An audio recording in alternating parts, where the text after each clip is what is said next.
হুটহাট করে রাতের বেলা ডিসিশন নেওয়া যে গ্রামের বাড়িতে যাবো, আর কেন গিয়েছি, কি কারণে গিয়েছি, তার সবকিছুই আমি ব্লগে বলে দিব। সম্পূর্ণ ভিডিও দেখতে আপনারা চোখ রাখবেন পেজে। এক এক করে আমি ব্লগগুলি প্রত্যেকদিন দেওয়ার ট্রাই করবো। তাদের সাথে খারাপ ভালো সব মুহূর্তটাই শেয়ার করবো ইনশাল্লাহ। হ্যালো এভরিওয়ান, আসসালামু আলাইকুম। This is Nafiza. আশা করি সবাই ভালো আছেন। আলহামদুলিল্লাহ আমিও ভালো আছি। আজকে আমি বরিশাল যাব। রাত 2:30 বাজে আমি প্ল্যানিং করি যে আমি বরিশাল যাব। আলিশবার পাপাকে অনেক কষ্টে টষ্টে রাজি করিয়ে 2:30 বাজে ব্যাগ গুছিয়ে সকালবেলা উঠে দেন 11টা বাজে ঘর থেকে বের হয়ে গিয়েছে। আমাদেরকে আলিশবার পাপা সেই দিন গাড়িতে উঠিয়ে দিতে গিয়েছে, কিন্তু আমরা এতটাই লেট করে ফেলেছি যে দোটানের ভিতরে ছিলাম যে যাব কি যাব না, এরকম টাইপ ছিল। কারণ একই তো আলিশবার পাপাকে ছেড়ে যেতে ইচ্ছে করছে না, আর ওদিকে যেতেও মন চাচ্ছে, কি আর করার। আর গ্রামে যে এত পরিমাণে ঠান্ডা ছিল তা আমরা কখনই কল্পনাই করতে পারিনি। তাই ঠান্ডার ওভাবে আমি প্রিপারেশনও নিয়ে যাইনি। আমি যে গ্রামে যাচ্ছি এটা বাসার কেউই জানতো না। আমি আর আম্মু যে সারপ্রাইজ দিয়েছি, আর টোটালি সবাই সারপ্রাইজ হয়ে গিয়েছিল। এরপরে সেই দিন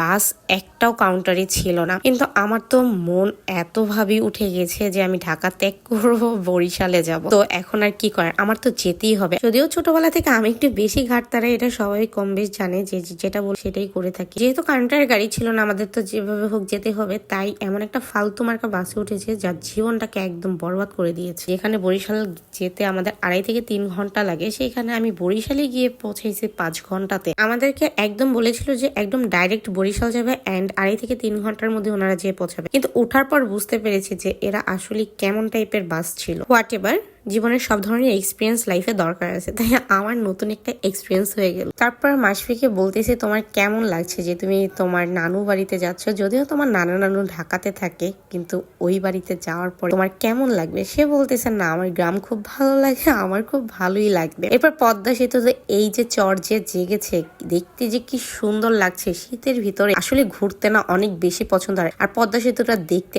এত সুন্দর। আর এটা হওয়াতে আমাদের দক্ষিণ অঞ্চলে প্রত্যেকটা মানুষের এতটা ইজি হয়ে গিয়েছে যা বলার মতো না। এখন চাইলে দিনের চেষ্টাতে 3-4 বার আপ ডাউন করা ঢাকাতে পসিবল, যেটা আগে কখনোই পসিবল ছিল না। আর বরিশালের মানুষ হয়ে যদি পদ্মা সেতুতে না উঠি, সেটাকে মান সম্মান থাকবে। পরে যেহেতু গ্রামের ভিতরে ঢুকে গিয়েছি, মাসফি তো ওয়েট করতেছিল কখন বাড়িতে যাবে, কখন সে খেলবে, কখন সে মাটি খুঁড়বে। আসল কথা তো বলাই হলো না কেন আমি বরিশাল যাচ্ছি। আসলে কি আমাদের এক দাদু সম্পর্কিত হয়, সে মারা গিয়েছে। আমি শোনার পর থেকে না আমার অনেক বেশি কষ্ট লাগতেছিল, কেমন যেন মানে উদাসীন লাগতেছিল। এক ধরনের ট্রমাটাইজড হয়ে গিয়েছিলাম, কারণ আমার দাদু না অনেক বেশি বয়স হয়ে গিয়েছে। তাই দাদুকেও দেখতে মন চাইলো, আর এর জন্য মনটাও ছুটে চলে গেল যে একটু যে আমি দাদুকে দেখে আসি, নিজের হাতে কিছু খাওয়ায় আসি, তাহলে একটু না তো আত্মায় শান্তি পাবো। তাই দেরি না করে আমি চলে গিয়েছি। এরপর হোটেল বিরতি দিল।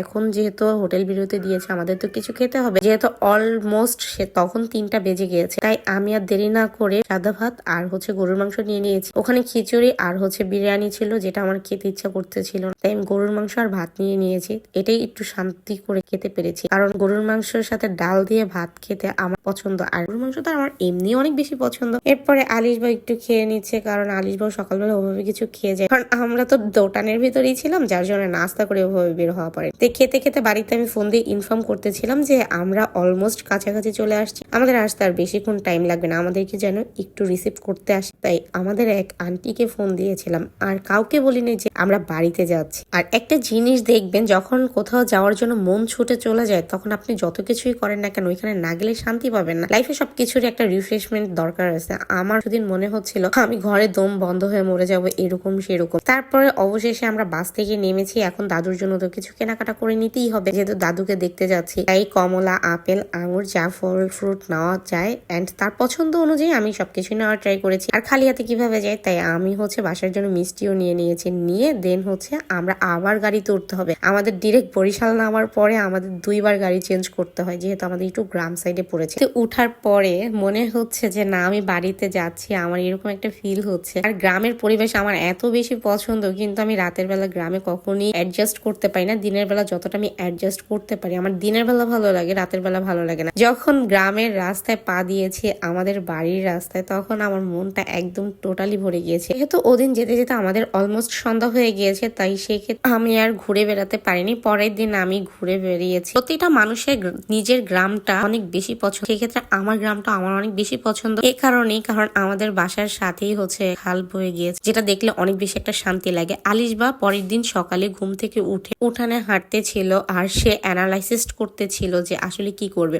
আর আমি দিক থেকে ঘুম থেকে উঠে পুকুর পাড়ে চলে গিয়েছি, যদিও আমি সাঁতার পারি না আর আমি অনেক ভয়ে ভয়ে যেতেছিলাম যে পিচ্ছিলকে পড়ে যাবো কিনা। তারপর এক বুক সাহস নিয়ে আমি পুকুর পাড়ে চলে গিয়েছি অ্যান্ড ব্রাশ করে দেন হচ্ছে মাছফির জন্য বালতি ভরে পানি নিয়ে যাচ্ছিলাম, কারণ মাছফি তো এখানে নামতে পারে না। মাছফির অনেক বেশি পুকুর পছন্দ, কিন্তু মাছফিও যেহেতু সাঁতার জানে না, আরো ছোট মানুষ, ও পড়ে গেলে একটা বিপদ, তাই ওর জন্য আমি পানিটা একটু রিজার্ভ করে নিয়েছিলাম। আর এদিক থেকে আমি একটু হাত মুখ ধোয়ার জন্য, এখন অবশ্য পুকুরের পানি সব জায়গারই কম বেশ নষ্ট, কারণ এখন তো শীতের সিজন, তাই সামনে যে বৈশাখ আসবে তখন হচ্ছে পানি অনেক ভালো আসবে। বাড়িতে গিয়ে আমি লাউ গাছ দেখে আমি বলতেছি লাউ গাছটা কার, দাদু বলতেছে আমি লাগিয়েছিলাম, সেই গাছে লাউ হয়েছে। তাই দাদু আমাদের জন্য লাউ রান্না করতেছিল, আর এখান থেকে আমাদের জেঠি আমাদের জন্য তরকারি রান্না করতেছিল। মাটির চুলায় রান্না করার যে কি একটা মজা, আর তার যে খাবারগুলো এত টেস্ট হয় যা টোটালি না খেলে বিশ্বাস করা যায় না। আমার মাটির চুলা যে কোনো তরকারি অনেক বেশি পছন্দ। এটা ছিল পরের দিনের সকালের ভিডিও। এরপর দুপুরের রোদের ভিতরে আমরা চালতা মাখা খাবো, তাই আমাদের আন্টিদের বাসায় চলে গিয়েছি। এটা আমার এক ছোট চাচু ছিল,